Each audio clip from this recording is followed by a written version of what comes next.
Halo semuanya, selamat datang di channel XTZ, channel yang secara khusus menyuguhkan alur cerita film-film misteri dari seluruh penjuru dunia. Hari ini saya akan membahas alur cerita dari film yang berjudul Bajrangi Bhaijaan. Film ini mengisahkan tentang seorang gadis bisu dari Pakistan yang tersesat di negara India seorang diri. Perhatian untuk semuanya, ini adalah video spoiler, dan bagi yang ingin melanjutkan, selamat menonton. Di sebuah perbukitan Sultanpur, Pakistan, hiduplah seorang gadis bisu berusia 6 tahun bernama Syahidah. Di sore hari, dia sedang bermain di atas bukit, ketika kemudian dia tidak sengaja terjatuh. Dirasa orang tua Syahidah tidak kembali ke rumah sampai larut malam, penduduk desa pun kemudian dengan segera mencari keberadaan Syahidah. Setelah berjam-jam mencari, mereka pun akhirnya menemukan gadis kecil itu berada di dahan yang menonjol dari bukit. Syahidah terjebak di sana sepanjang hari, tetapi dia tidak bisa meminta bantuan karena memang dia tidak bisa berbicara. Keesokan harinya, orang tua dan tetangganya pun kemudian mendiskusikan tentang pengobatan Syahidah agar dia dapat berbicara kembali. Seorang tetua di desa itu pun menyarankan agar mereka membawa Syahidah ke kuil Santo Sufi yang berada di kota New Delhi, India. Karena keluarga mereka sangat religius, mereka percaya bahwa dengan datangnya Syahidah ke tempat suci tersebut akan membawa kedamaian dan kebahagiaan, dan yang paling terpenting memulihkan kembali suara Syahidah. Ayah Syahidah dulunya adalah seorang militer dan pernah berperang melawan tentara India. Oleh karena itu, ayahnya pun sangat yakin jika dia tidak akan bisa membuat visa untuk pergi ke India. Kemudian, ibunya yang bernama Razia pun memutuskan untuk mengambil tindakan sendiri, di mana dia akan mengantarkan Syahidah ke India tanpa sang suami. Setelah itu, rencana perjalanan pun berjalan sangat lancar, dan keduanya pun akhirnya sampai di kuil. Mereka kemudian memberikan persembahan, dan tanpa berlama-lama mereka pun kembali pulang dengan menggunakan kereta. Di saat perjalanan pulang, kereta mereka pun berhenti untuk jadwal perbaikan. Ketika semua orang sedang tertidur, Syahidah kemudian melihat seekor domba yang terjebak di dalam parit. Syahidah yang memang polos itu pun tanpa banyak berpikir langsung lari keluar untuk membantu domba itu. Namun tanpa Syahidah sadari, kereta yang dia naiki pun berangkat. Gadis kecil itu pun kemudian berlari mengejar kereta, tetapi akhirnya Syahidah pun tertinggal. Dalam keputusasaannya, dia pun mencoba untuk sedikit memutar otak, dan Syahidah pun lalu naik ke dalam sebuah gerbong kereta barang. Namun, yang membuat nasibnya semakin buruk, jalur kereta tersebut malah berbalik arah ke India. Di dalam kereta, ibunya pun lalu menyadari jika putrinya telah hilang. Tanpa berlama-lama, dia pun langsung mencoba untuk menghentikan kereta. Kemudian seorang polisi pun akhirnya membantu untuk mencari keberadaan Syahidah. Namun para polisi pun tidak dapat menemukan keberadaannya karena Syahidah memang telah kembali ke India. Scene kemudian berpindah ketika ibunya kembali ke rumah dan bertemu dengan ayahnya yang terlihat sangat khawatir akan keselamatan putrinya itu. Karena seperti yang kita tahu bahwa ayahnya tidak bisa berbuat apa-apa untuk pergi ke perbatasan, apalagi pergi mencari ke India. Mereka akhirnya tidak punya pilihan lain selain berdoa agar putrinya terus berada di dalam keselamatan. Sementara itu, Syahidah kini tersesat di negara orang lain sendirian dan tidak ada cara untuk berkomunikasi dengan orang-orang. Kemudian di dalam sebuah perayaan keagamaan, dia lalu melihat seorang pria yang sedang makan di restoran pinggir jalan. Pria itu bernama Pawan. Pawan kemudian dengan senang hati menawarkan tempat duduknya kepada Syahidah. Setelah beberapa menit Pawan mencoba untuk mengajak Syahidah berbicara, Pawan pun akhirnya menyadari bahwa Syahidah tidak bisa berbicara. Karena kebingungan untuk menanyakan nama Syahidah, Pawan pun akhirnya memanggil Syahidah dengan sebutan Muni. Syahidah yang kelaparan itu pun dengan lahap menghabiskan makanannya dan mulai mengikuti Pawan berkeliling kota. Pawan pun lalu mengira jika Syahidah terpisah dari orang tuanya saat festival di area itu. Pawan pun lalu meminta Syahidah untuk tetap berada di depan kuil selama mungkin. Pawan adalah seorang Hindu yang sangat taat. Dia percaya bahwa dewa akan mempertemukan kembali Syahidah dengan orang tuanya. Saat Pawan berjalan meninggalkannya, ternyata Syahidah masih terus mengikutinya. Karena merasa bingung, Pawan pun akhirnya membawa Syahidah ke kantor polisi. Namun karena Syahidah memang tidak bisa berbicara untuk menjelaskan di mana alamatnya, polisi pun hanya bisa menunggu sampai seseorang datang ke kantor polisi untuk mencari orang yang hilang. Di sini Syahidah memang membutuhkan tempat tinggal. Oleh karena itu, Pawan pun akhirnya membawa Syahidah pulang. Dalam perjalanan pulang ke rumahnya yang berada di kota New Delhi, Pawan kemudian meminta Syahidah untuk memanggilnya dengan sebutan Mama jika suatu saat Syahidah bisa berbicara. Pawan juga mulai menyebutkan semua nama kota-kota besar di India. Pawan pun meminta Syahidah untuk mengangguk jika Pawan menyebutkan kota tempat asal Syahidah. Kemudian semua penumpang yang berada di dalam bus itu pun ikut membantu, tetapi tidak satupun dari mereka yang menyebutkan nama kota di luar India. Di sela-sela pembicaraan, Pawan pun bercerita kepada penumpang lain tentang bagaimana dia bisa merantau ke New Delhi untuk bekerja. Sebuah kilas balik pun menunjukkan saat Pawan masih duduk di bangku SMA. Dia adalah seorang siswa biasa yang selalu gagal dalam ujian akhir. Semua temannya mendapatkan nilai bagus dengan hasil curang, tapi Pawan memilih untuk mendapatkan hasil ujian sesuai dengan kemampuan dirinya, karena memang dia adalah pribadi yang jujur dan memegang teguh ajaran agamanya. Akhirnya Pawan pun lulus pada ujian yang ke-11 kalinya, dan setelah lulus dia pun datang ke New Delhi untuk mencari pekerjaan. Dia pun akhirnya tinggal bersama teman ayahnya yang bernama Pandey. Pandey juga adalah seorang Hindu yang taat, tapi saking taatnya Pandey sampai-sampai menolak penganut agama lain untuk memasuki rumahnya. Kemudian putri Pandey yang bernama Rasika menawari Pawan pekerjaan di sekolah tempat dia mengajar, dan akhirnya Rasika pun jatuh hati kepada Pawan. Namun sebagai ayah yang tegas, Pandey meminta Pawan untuk mempunyai rumah sendiri terlebih dahulu sebelum menikahi putrinya. Bahkan sejak saat itu, meskipun belum resmi menikah, Pawan dan Rasika pun terus bekerja keras mengumpulkan uang untuk membangun rumah mereka sendiri. Keduanya pun berencana untuk melakukan pernikahan pada tahun depan. Kembali ke masa sekarang, semua orang di dalam bus itu pun terkesan dengan ceritanya. Setelah itu, Pawan dan Syahidah pun akhirnya sampai di rumah, di mana Rasika pun menerima Syahidah dengan sangat baik. Malah Rasika sangat senang jika Pawan membantu seorang anak kecil yang sedang membutuhkan bantuan. Tetapi Pandey tidak merasakan hal yang sama, karena ketegasannya untuk tidak menerima orang dari agama lain. Pawan pun kemudian menjelaskan tentang bagaimana Syahidah bisa bersamanya, dan memohon kepada Pandey agar mengizinkan Syahidah tinggal selama sebulan, sampai Syahidah bertemu kembali dengan orang tuanya. Akhirnya Pandey pun mengizinkan Syahidah untuk tinggal. Syahidah pun selalu menangis setiap hari, karena merindukan kedua orang tuanya. Meskipun Pawan dan Rasika memperlakukan Syahidah seperti putri mereka sendiri. Di sisi lain, seluruh keluarga Pawan adalah vegetarian, karena itu adalah aturan dari agamanya. Sedangkan Syahidah sudah terbiasa makan daging. Setiap kali makan, dia hampir tidak pernah menghabiskan makanannya. Pada suatu hari, Pawan dan Rasika tidak sengaja melihat Syahidah yang sedang berada di rumah tetangganya yang beragama Muslim. Dia terlihat sedang melahap ayam masakan tetangganya itu.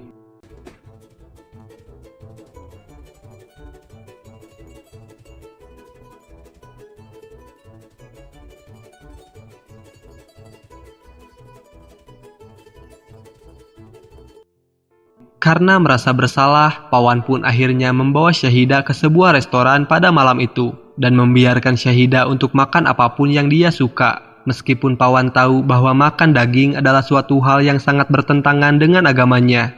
Kemudian ketika berjalan-jalan, Syahidah sangat menyukai gelang berkilauan yang mereka lewati di pinggir jalan. Suatu hari saat sedang berjalan-jalan di pasar, Syahidah dengan polosnya mengambil satu plastik berisi gelang. Melihat hal itu, sang penjual pun langsung memarahi Syahidah. Melihat itu, Pawan pun lalu menghampiri penjual itu dan berniat untuk mengembalikannya.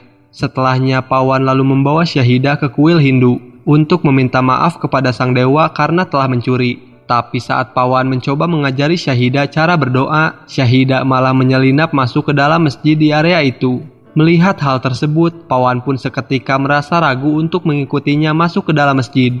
Tapi setelah beberapa saat, dia pun akhirnya memberanikan diri untuk masuk. Pawan pun akhirnya melihat Syahidah yang sedang membaca Quran di depan sebuah mimbar. Setelah melihat itu, Pawan pun kemudian berpikir bahwa dia telah mengkhianati agamanya sendiri, karena dia merasa bahwa dia telah berteman dengan seseorang yang berbeda agama. Namun, Rasika pun menyadarkan Pawan bahwa apapun agamanya, semua orang hakikatnya tetap adalah seorang manusia, dan semua orang tetap suci sesuai dengan keyakinannya.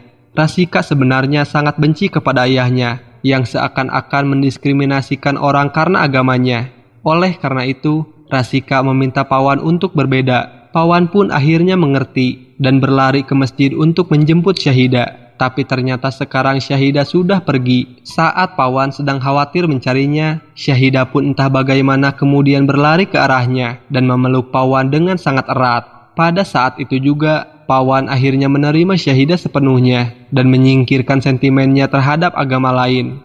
Kemudian pada malam itu, ada sebuah pertandingan kriket antara India melawan Pakistan. Seluruh keluarga Pawan menontonnya di televisi. Mereka pun lalu bersorak-sorai untuk mendukung India. Kecuali Syahidah yang bersorak sendirian ketika Pakistan mencetak poin. Ketika tim Pakistan memenangkan pertandingan, Syahidah pun lalu menari dan mencium bendera Pakistan yang berada di layar TV. Pawan pun lalu mendekati Syahidah dan bertanya apakah dia berasal dari Pakistan. Setelah berminggu-minggu menggelengkan kepalanya ketika ditanya semua kota di India, akhirnya Syahidah pun kini menganggukkan kepalanya.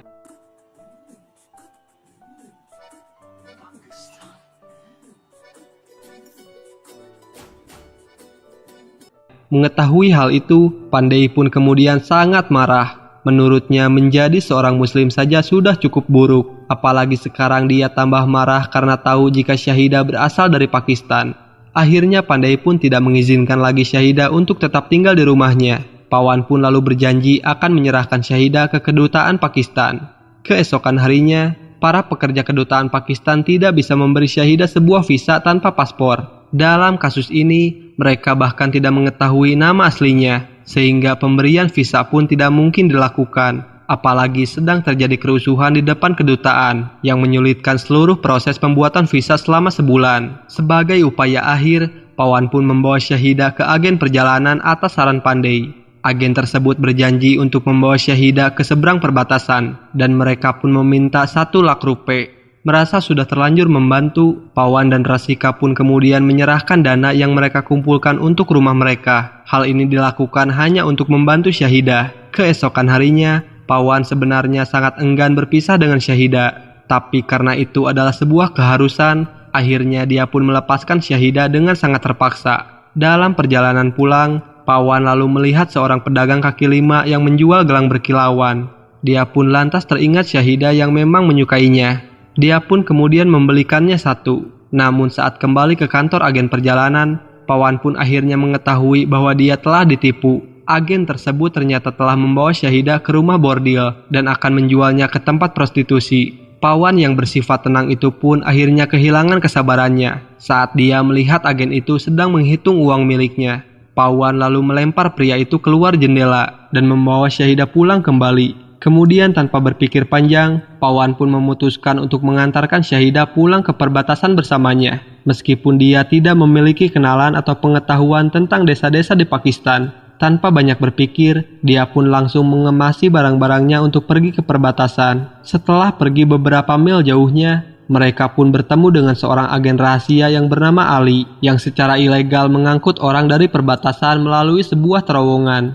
Setelah mendengar cerita Syahidah, dia pun kemudian tersentuh dan dengan setuju untuk membantunya secara gratis. Ketika mereka mencapai sisi perbatasan Pakistan, mereka pun akhirnya tertangkap oleh polisi perbatasan. Melihat Ali yang kabur, Pawan pun langsung memohon kepada para penjaga, tapi akhirnya dipukuli juga. Melihat Syahidah yang menangis, Pawan pun akhirnya pura-pura tertawa meski dipukuli, agar Syahidah tidak takut tentang apa yang dia lihat. Setelah mengetahui alasan perjalanannya, kepala prajurit itu pun meminta Pawan untuk diam di tempat. Selama beberapa saat, Pawan pun memutuskan untuk menunggu mereka, karena mereka masih belum mengizinkannya.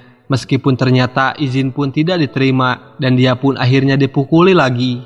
Namun setelah pemukulan kedua, Pawan pun akhirnya diizinkan pergi dengan izin dari tentara. Dalam scene berikut, dia dan Syahidah berada di sebuah restoran. Syahidah kemudian melihat borgol polisi dan langsung mencurinya, yang dia kira itu adalah sebuah gelang.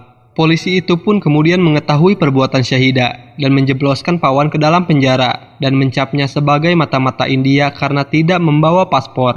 Kemudian kita diperkenalkan kepada seorang jurnalis yang bernama Chanawab. Dia pun mengetahui tentang dugaan Pawan yang dicap sebagai mata-mata itu dan langsung berlari ke kantor polisi untuk mewawancarainya. Sang jurnalis pun mendapat jawaban tentang kisah kenapa Pawan bisa sampai ke tempat itu. Setelah disebarkan ke beberapa media lokal, petugas media pun malah tidak menganggapnya serius. Di dalam kantor polisi, seorang polisi pun menginterogasi Pawan setelah Pawan menceritakan semuanya. Polisi itu tetap tidak mempercayai apapun yang dikatakan Pawan.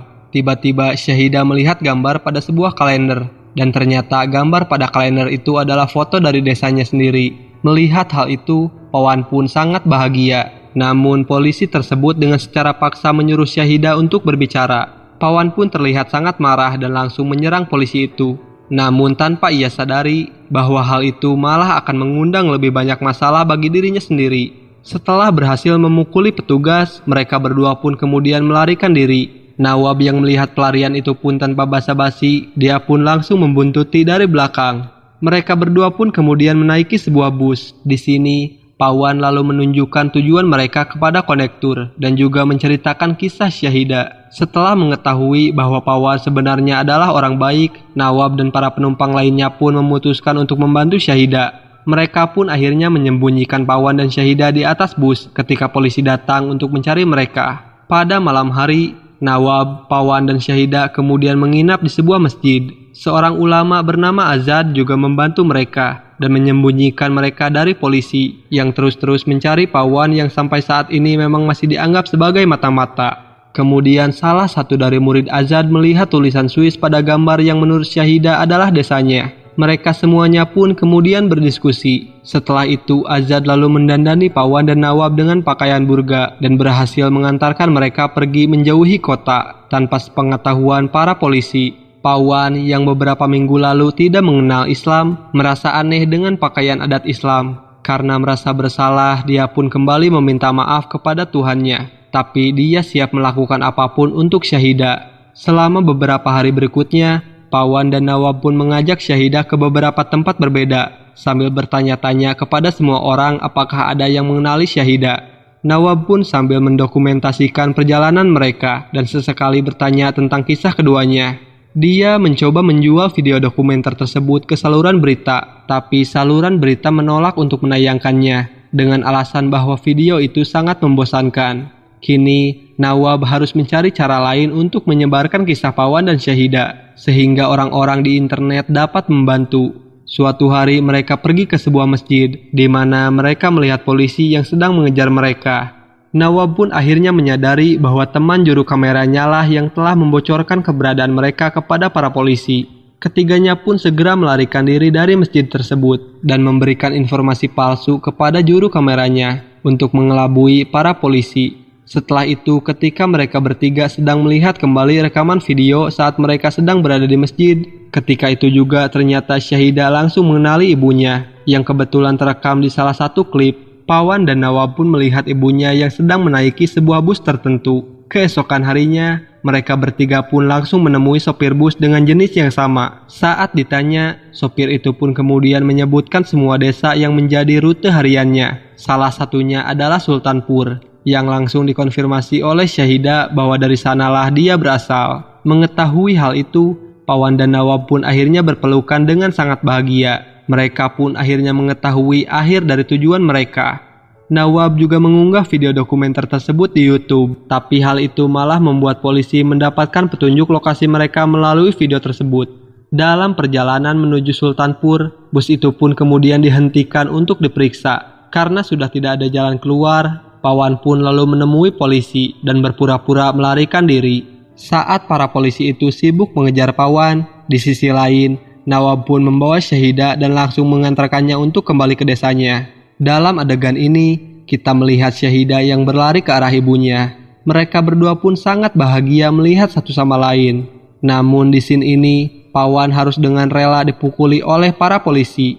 Kemudian film dokumenter yang diupload di YouTube itu pun menjadi sangat viral dan menjadi saluran berita yang sangat ramai diperbincangkan. Akhirnya, orang-orang dari kedua negara itu pun mengetahui bahwa Pawan bukanlah mata-mata.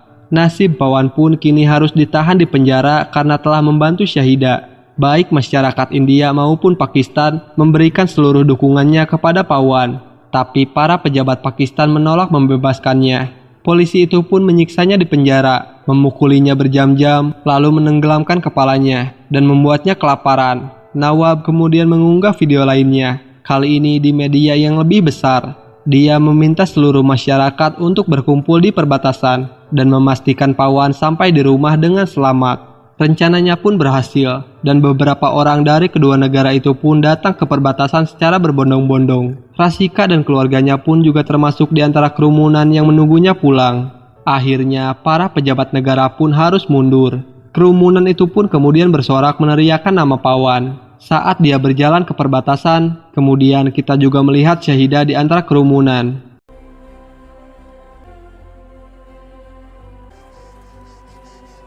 Tiba-tiba entah bagaimana dia pun lalu berteriak "Mama".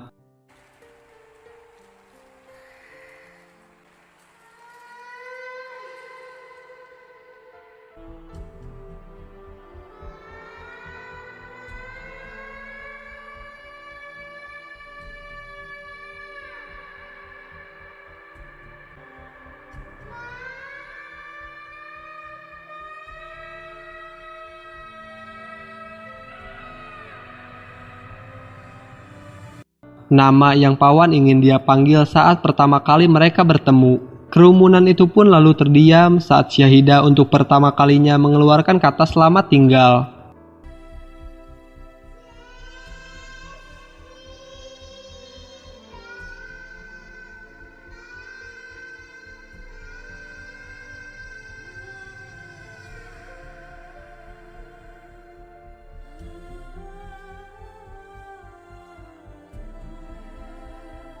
Pawan pun lalu berbalik dengan rasa kaget. Film pun berakhir saat mereka berlari satu sama lain dan saling berpelukan.